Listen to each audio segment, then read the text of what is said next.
Nos han lavado el cerebro. Nos han hecho creer que vivimos en la era dorada de la riqueza.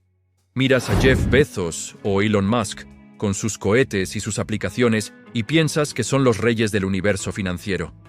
Vemos sus fortunas de 200.000 millones de dólares y pensamos, nadie ha tenido tanto dinero jamás.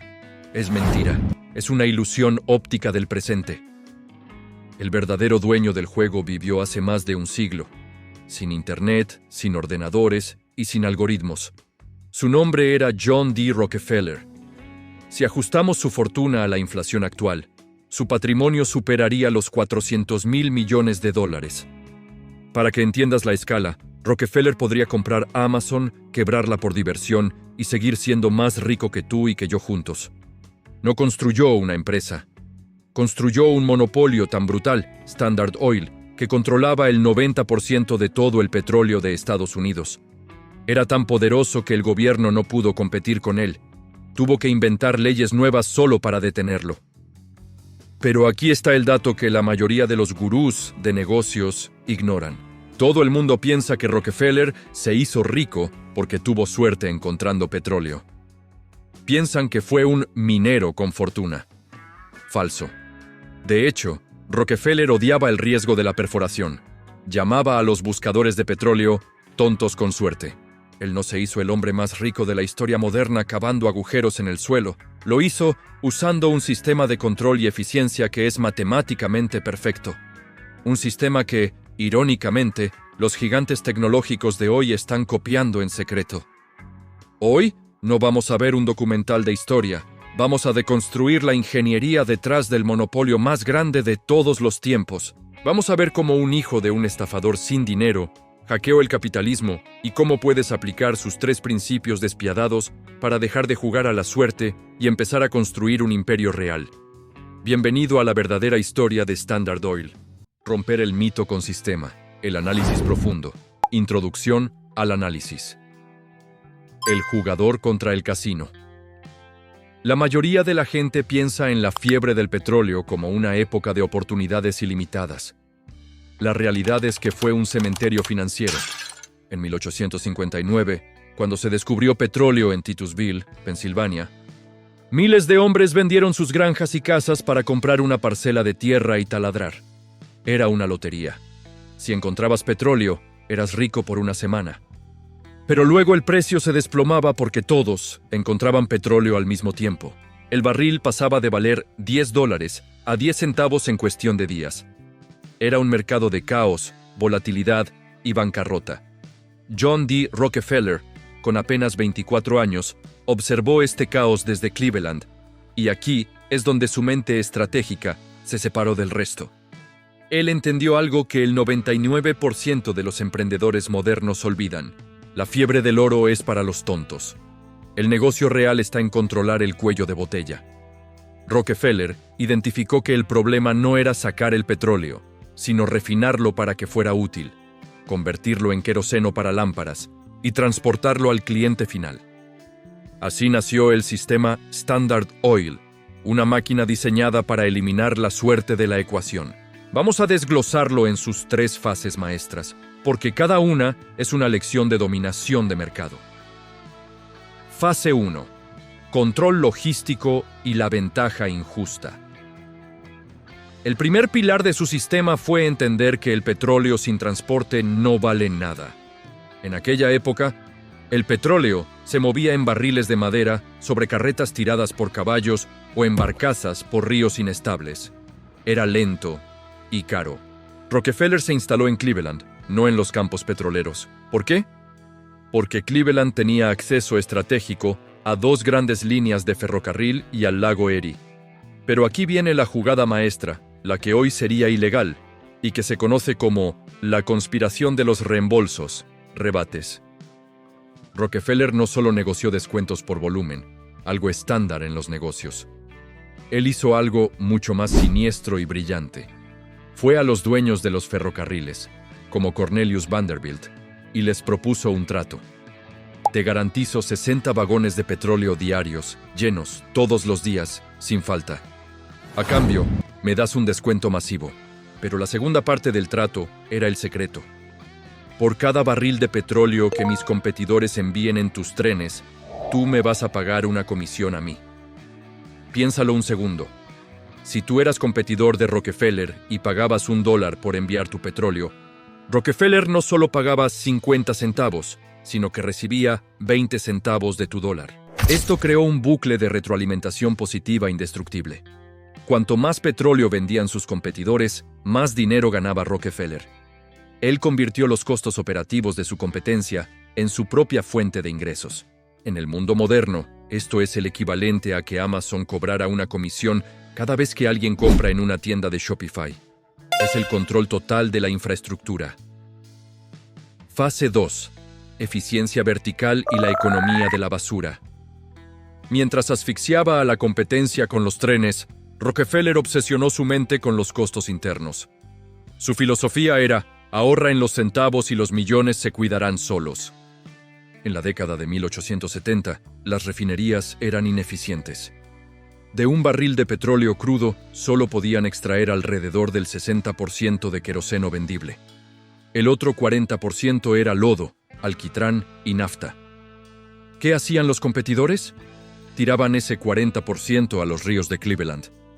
Literalmente, tiraban dinero y contaminaban el agua, que por cierto, a veces se incendiaba. Rockefeller vio esto como una ineficiencia intolerable. Contrató a químicos y científicos, algo que ningún empresario hacía porque los consideraban académicos inútiles, y les dio una orden: encuentren un uso para la basura. El resultado cambió el mundo. La nafta se convirtió en combustible para sus propias máquinas y luego en gasolina. El alquitrán se usó para pavimentar calles y sellar techos. Y lo más importante, descubrieron cómo refinar el residuo en lubricantes y cera de parafina que luego se vendería como vaselina. Rockefeller redujo su costo de producción a una fracción de sus rivales. Mientras otros necesitaban vender el queroseno a 5 centavos para no quebrar, Rockefeller podía venderlo a 2 centavos y seguir teniendo un margen de beneficio saludable gracias a la venta de vaselina y alquitrán. Este es el principio de la integración vertical total. No se detuvo ahí. Se dio cuenta de que comprar barriles de madera costaba 2.50 cada uno. ¿Su solución? Compró su propio bosque de robles, construyó sus propios hornos de secado y fabricó sus propios barriles por 96 centavos. Cada decisión en Standard Oil no era sobre ganar más ventas, era sobre destruir ineficiencias. Cuando controlas el costo base de tu industria, el precio de venta es irrelevante para ti, pero mortal para tu competencia. Fase 3. La conquista psicológica. El arte de la rendición. Con el control logístico y los costos más bajos del mercado, Rockefeller inició lo que la historia conoce como la masacre de Cleveland.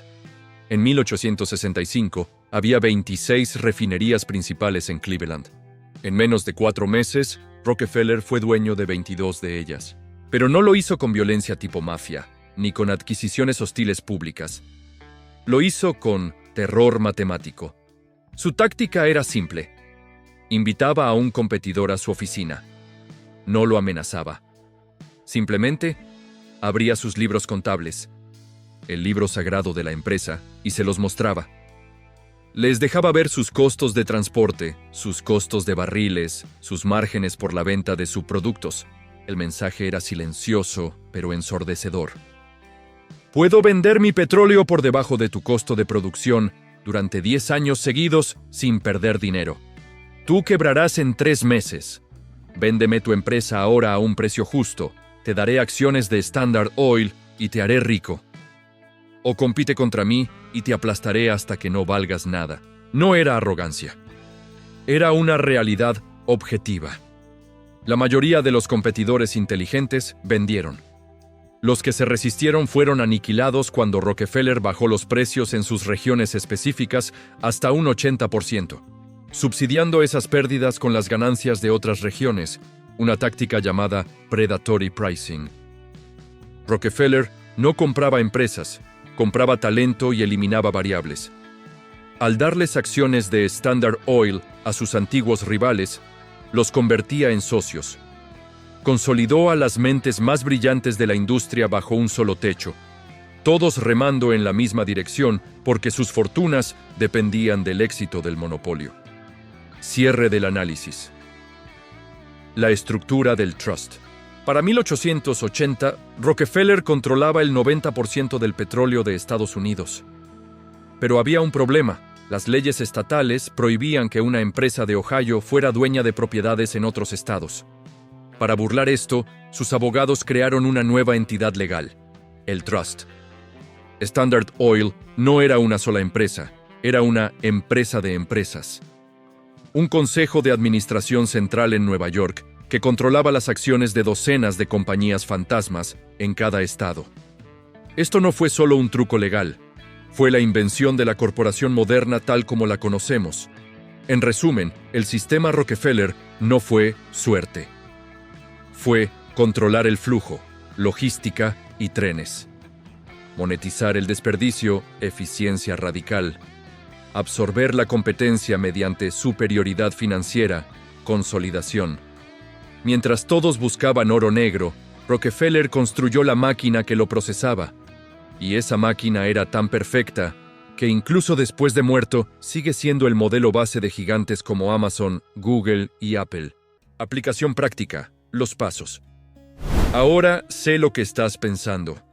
No tengo millones de dólares para comprar trenes, ni voy a construir una refinería de petróleo en mi patio trasero. No necesitas hacerlo.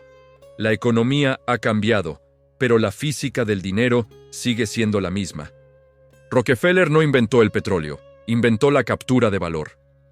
Hoy, en la era digital, puedes replicar su sistema Standard Oil, siguiendo estos 3 pasos concretos, sin importar si vendes servicios, software o productos físicos. Paso 1. La estrategia del peaje. Deja de cavar. El error número 1 del emprendedor novato es la obsesión con el producto final, o la tendencia del momento. En 1859, la tendencia era perforar pozos. Hoy, la tendencia es hacerse influencer, lanzar una colección de NFTs o crear un wrapper de ChatGPT. Esos son los mineros, son los que asumen todo el riesgo. Si el algoritmo cambia o la moda pasa, mueren. Tu acción. Identifica el cuello de botella de la tendencia actual y construye la infraestructura. Conviértete en el peaje. Ejemplo real. No intentes ser el próximo gran youtuber, mercado saturado, alto riesgo. Crea la agencia de edición y miniaturas que todos esos youtubers necesitan desesperadamente para competir. Ellos pelean por las visitas. Tú cobras por el servicio esencial, tengan éxito o no. Ejemplo real. No lances otra tienda de dropshipping genérica. Crea una SaaS, software, o una consultoría que ayude a las tiendas de e-commerce a automatizar sus correos electrónicos. Rockefeller controlaba las refinerías y los trenes. Tú debes controlar las herramientas y los servicios B2B, business to business, que los mineros necesitan para sobrevivir. Sé el dueño del casino, no el jugador. Paso 2. La alquimia del desecho. Monetiza tu basura. Recuerda, Rockefeller se hizo multimillonario vendiendo lo que otros tiraban, vaselina, alquitrán. En la economía del conocimiento, tú estás tirando dinero a la basura todos los días sin darte cuenta. Tu producto principal, tu servicio, tu tiempo, tu código, tiene un margen de beneficio limitado.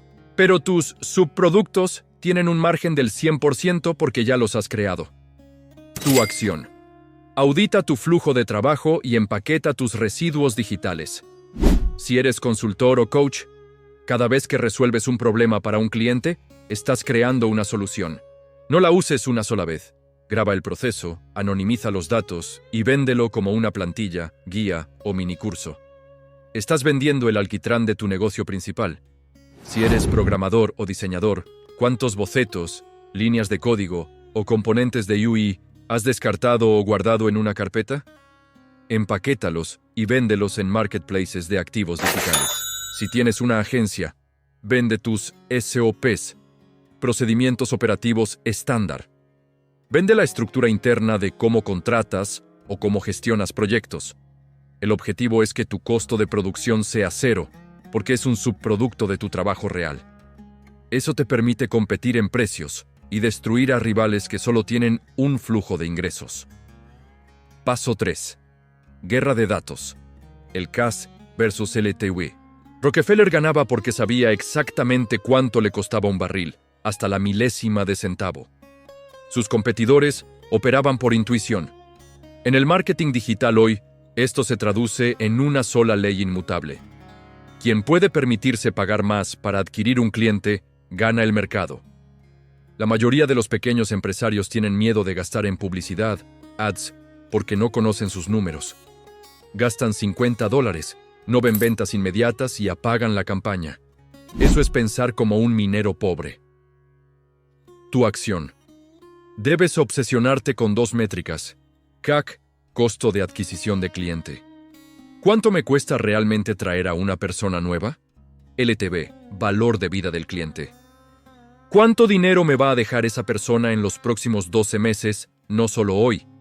Si sabes que un cliente te deja $500 en un año, LTV, puedes permitirte gastar $100 hoy para adquirirlo, CAC. Tu competencia, que no conoce su LTV, se asustará al gastar más de $20. Tú te quedas con el tráfico, tú te quedas con el cliente, y tú los asfixias. No es magia, es la matemática de Rockefeller aplicada a Facebook Ads y Google Ads. Deja de operar por instinto. Opera por datos. Esa es la única ventaja injusta que perdura. Para terminar, quiero que te quedes con este dato final, porque es la prueba definitiva de su sistema. En 1911, cuando la Corte Suprema obligó a disolver la Standard Oil por ser un monopolio ilegal, el público celebró. Pensaron que habían derrotado al gigante. Se equivocaron. La empresa se dividió en 34 partes, las actuales Exxon, Chevron, BP, entre otras. Pero Rockefeller mantuvo sus acciones en cada una de esas nuevas empresas. Al separarse, el valor de esas acciones individuales se multiplicó. La disolución de su monopolio lo hizo, literalmente, 3 veces más rico. Creó un sistema tan robusto que ni siquiera el gobierno de los Estados Unidos pudo destruir su riqueza. Solo pudieron reorganizarla. Eso no es suerte. Eso es arquitectura financiera de alto nivel. La mayoría de la gente entra a YouTube buscando entretenimiento, historias curiosas o motivación barata de 5 minutos. Y por eso la mayoría de la gente nunca construye nada real. Si has llegado hasta este punto del video, asumo que tú no eres uno de ellos. Tú entiendes que la diferencia entre un autoempleado estresado y un magnate no es el esfuerzo, es el sistema. En este canal no analizamos historias para pasar el rato. Deconstruimos las estrategias de los imperios más grandes de la historia para que puedas robar sus planos y aplicarlos a tu propia economía. Si quieres dejar de jugar a la lotería del emprendimiento y empezar a operar como un estratega, suscríbete ahora, pero no lo hagas para apoyarme. Hazlo para asegurarte de que, cuando el algoritmo cambie o el mercado colapse, tú tengas la información que los demás ignoran. Únete a la minoría que construye infraestructuras, no a la mayoría que solo cava agujeros. La próxima semana vamos a analizar al único hombre que tuvo más poder que Rockefeller. El hombre que rescató al gobierno de Estados Unidos de la bancarrota 2 veces y cuyo sistema bancario controla el dinero que tienes en tu bolsillo ahora mismo. No querrás perdértelo. Nos vemos en la cima.